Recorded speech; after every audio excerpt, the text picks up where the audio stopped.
This is the bow and arrow.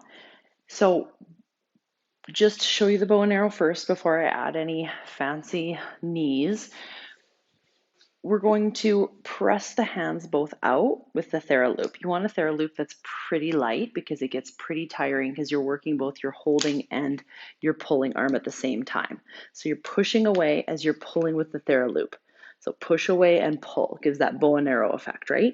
But we're going to put this over our head and slightly bend the elbow on the stabilizing side so that you're not crunching up into the shoulder and we're engaging more into the serratus and lat muscle. So here's that bow and arrow. 2, 3, right? So you can stay here in a kneeling position or standing. It's up to you. Making sure that you're not feeling your neck, so you're keeping your chin tucked, keeping your ribs down. Press out just as hard as you are pulling, right? Both are working in a pulling, pushing motion away from one another.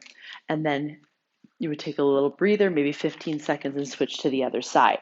But what I wrote in the program description is that you could add up, up, down, down effect. So I started my bow and arrow like this, and I was as if I was bow and arrow, 1, 2, 3, holding it tight. So at about 10% resistance, I went up, up, down, down, brought the knee up again, 1, 2, 3, up, up, down, down, 1, 2, 3, up, up, down, down. I did 4, 1, 2, 3 for 12 repetitions.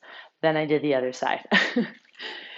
So you can add that on for fun. You don't have to. It just makes it a little bit more explosive, a little bit more dynamic, a little bit more core. But we're going to play around with that one. So you did that. You did both 12 sets on each side. Then we went to a heavy bent over row. I'm just going to do a single arm row. I'm going to stand with a nice wide stance. You can also have your hand on a bench for a little bit of core support as well. I like to just hold that heavy weight, place the elbow or my hand. Okay, my legs are short, so I can do this. Not a lot of tall people can. They're more like this. But you're going to be here, and you're pulling with your back nice and slow on the way down. Pull and slow. Pull and slow. Pull, slow. So you're getting that supporting glute and hamstring to kick in as well. Make sure this does not hurt the lower back.